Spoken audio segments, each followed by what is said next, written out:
So you wanted to go forth in POTA the other day?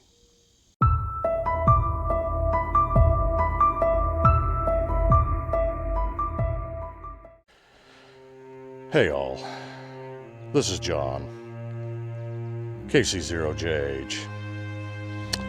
Once again, mistakes were made. I got all the way up here to activate this park and tried the exact opposite with the antenna that I did on the last one. And yeah, forgot my battery. I could hook it up to the Jeep battery, but I'd have to cut my power poles. Newer vehicles, most of them, the batteries aren't the easiest to get to. So I'm not gonna sit here and try that just to get on the radio, as tempting as it might sound. Instead, I'm gonna redo the part that got cut out of the last activation video, where I was going to go into kind of a deep dive on the Alpha FMJ antenna for the version I have. So I've got it laid out on the table over here, and I'm going to go over what came with mine and kind of the setup and everything. Probably won't actually take the time to set the antenna up. The next activation I do, where I don't forget my stuff,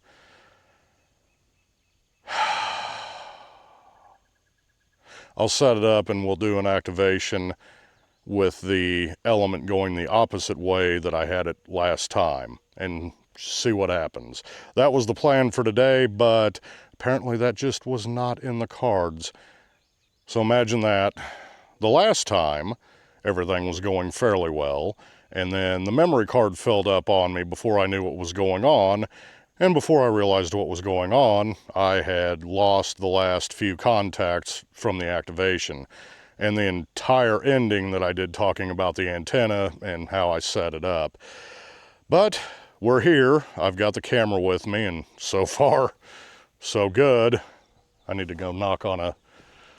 Anyway, so far so good. I'll talk about the antenna. Brought the instructions with me. So, pitter patter, let's get at her.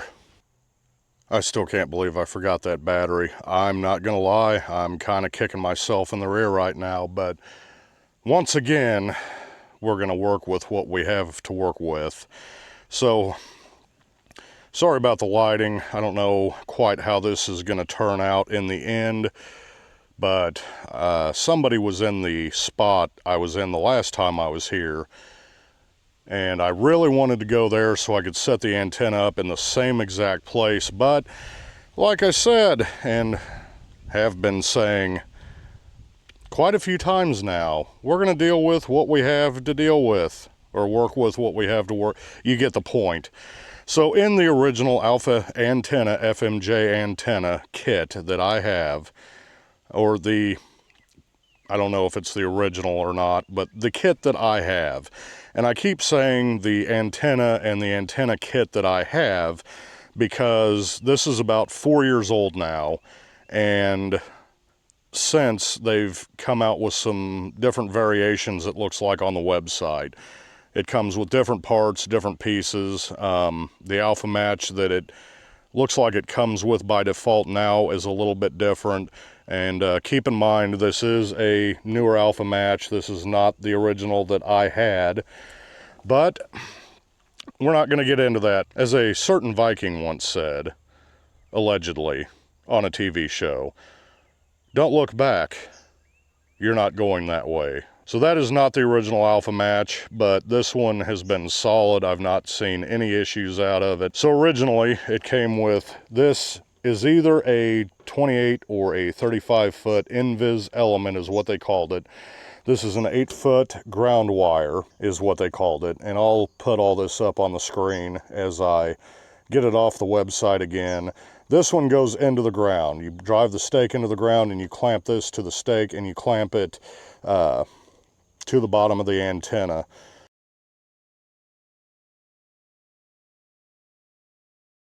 This goes on the antenna under my quick disconnect. So the ring terminal here would go between the nut you see here and my quick disconnect.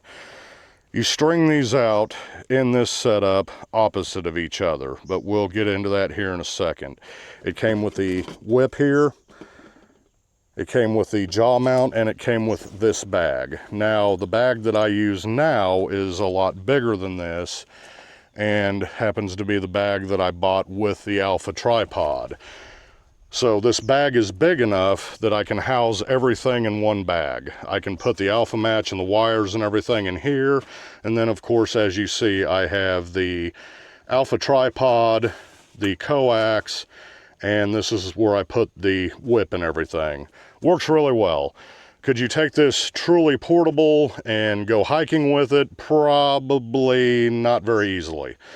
But if you were just planning on using the jaw mount, the whip, the Alpha match, the 2 wires, which all fit in this kit, with the caveat that with the quick disconnect pieces on both the whip and the Alpha match, this will not fit in the pocket on the bag like it would if this was not on here.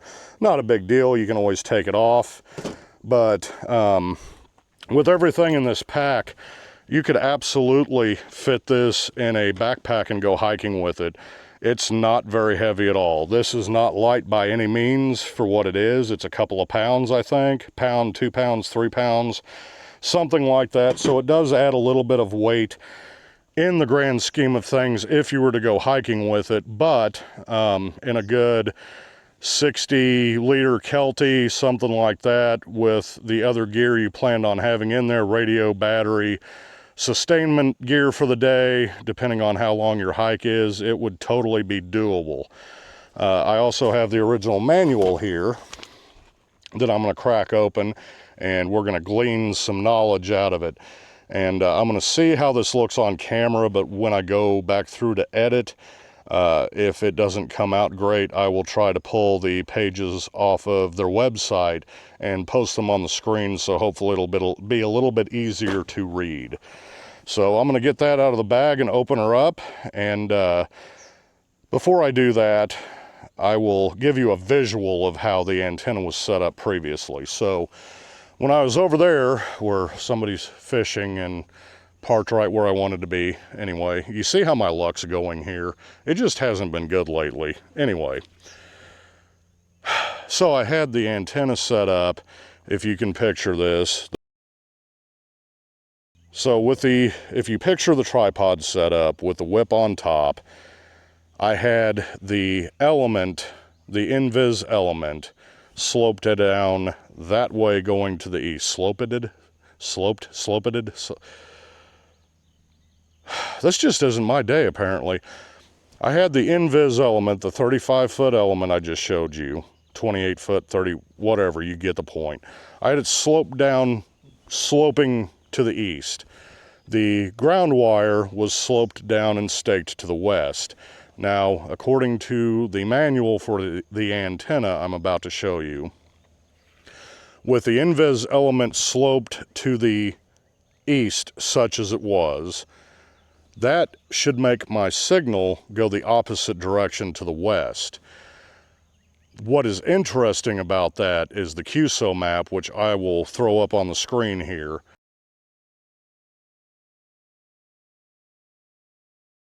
The majority of my contacts not only came from the east, the exact opposite of where they should have been coming from, I also got Italy and Spain out of that. Now, Spain was difficult. He was down in my noise a lot. I was able to, somebody chimed in and told me, he gave me a 5.2 signal report, and that I did have his call sign correct for about the 20,000th time when I set it back. I just could not hear the guy. I got his call sign finally.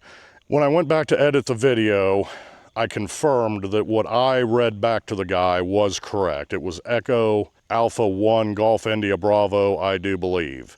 And that a couple of QSOs later, that was confirmed by somebody else who heard him better than I did. So with that in mind, my signal should have been going west, but I was picking up DX from the east, which I'm not complaining. That was freaking cool. And not only that, I also got one from Venezuela too, which just tickled me to death. But how the antenna was set up, that really surprised me. It was really interesting how that played out. So this time I was going to do the exact opposite and flip it around. The ground wire was going to be staked sloping down to the east, and the invis element was going to be sloping down and staked to the west, which the way this shows and the way I've read it and understood it, that should direct my signal to the east. So that made me get really curious as to if all my contacts, or the majority of the contacts, were going to come from the east, or if they were all going to be west. So that was the plan for today. Obviously that didn't pan out, but I'm going to break out the manual and kind of show you what I'm talking about.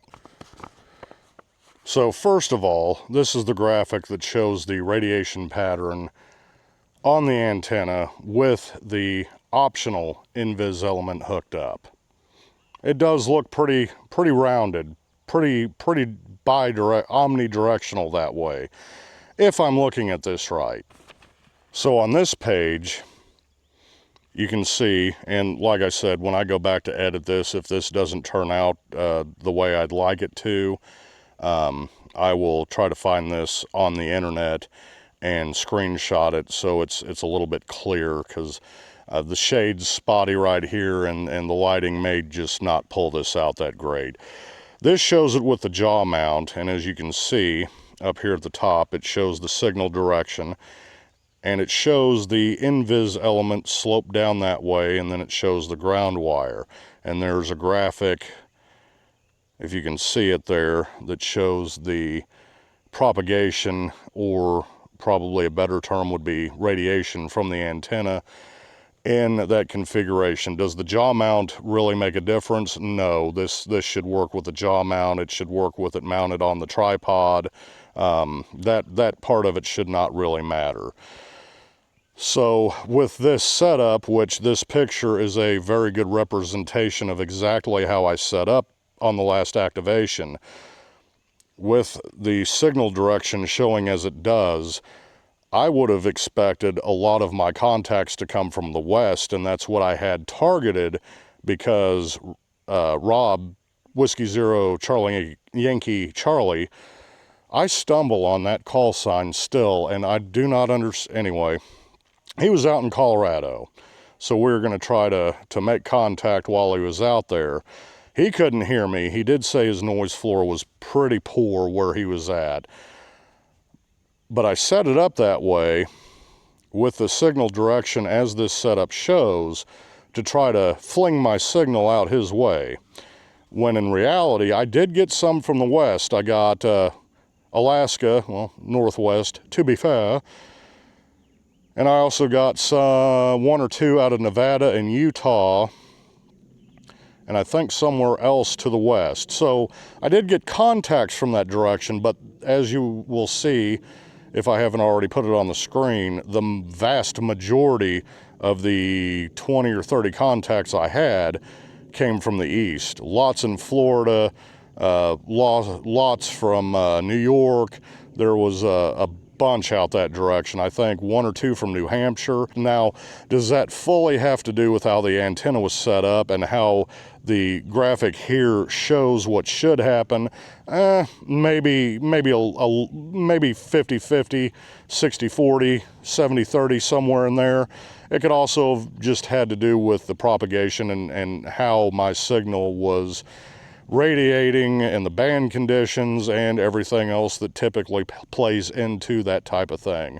I have noticed that from the areas I typically activate in Missouri, no matter what antenna I really use or what direction I have it set up facing, I typically do get the majority of my contacts from the east, from Florida and New York and everywhere out that direction. So it could, a lot of it, be propagation. That's a possibility. And also where I had it set up over here, I'm not exactly buried down in a hole, but I'm not in the highest point I could be either. You can't really see it from here. It's a lot more evident down the hill over there where I was set up the last time.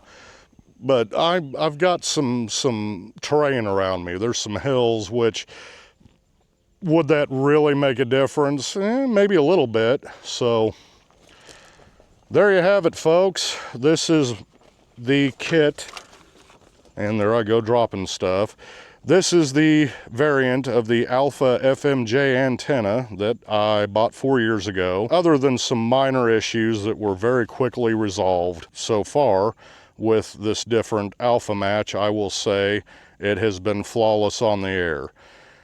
And if you are looking for an antenna that is a very quick setup and you've got the time and the room, I say time really isn't an issue if I'm gonna say very quick to set up. The jaw mount, you can stick that on a picnic table, no problems there. If you want to put it on a tripod, it works beautifully off of a tripod. Very fast to set up, very reliable. The SWR is a little tricky on say 20 meters, 17 meters. You can get the SWR below 2 easily just by raising and lowering your tripod some. 40 meters does tend to be a little bit trickier. And I've found that it seems like if the antenna is mounted lower, like if I had the tripod a lot lower to the ground, or I think I had it about the height of this table leg hanging off of something like that, on a farm a couple of years ago, 40 meters looked a lot better when it's lower to the ground. I don't know the science behind that. I don't know if that was just a coincidence. And I've not really played around with it too much, lowering the tripod like that. I just haven't really thought about it, to be honest, but I need to write that down or something and actually try that and see if maybe that is a thing. But short video here. I wish I could get on the air and make some contacts, and yeah, about that. So one last thing I want to mention. I have had a couple of people ask me about these quick disconnects. One thing you do want to pay attention to if you have one of these is that you don't lose the spring in there. I've not tried it to see what happens if the spring is missing as far as the SWR and the performance goes, but I can't imagine it would probably be too good. So that's one thing you want to make sure of. And honestly, when I'm transporting it and I have it apart, I should probably take the other end of the quick disconnect off of the whip there and keep it in here just so something like that doesn't happen. This one I have is pretty solid. Like it's not loose in there. It doesn't act like it's going to come out. I do have another one that's taller and thinner that I just got for the Chameleon whips, and that spring will come out of there fairly easily. This one seems to be in there, but they are different manufacturers, and looking a little closer down in there, it almost looks like that could have some glue on it holding it in place. Either way, with the quick disconnects, never had an issue. The SWR is still good. I've not seen any reason not to use it. And for an antenna like this where you have to thread things together, very, very much recommended. So that's it. I hope this video gave you some more insight into the Alpha Antenna FMJ. And as far as an antenna for parks on the air, I mean, there's many antennas out there that are good. This is one that I trust and rely heavily on. So there you have it. So as always, thank you for watching. I really, truly do appreciate it. We'll see you in the next one. 73.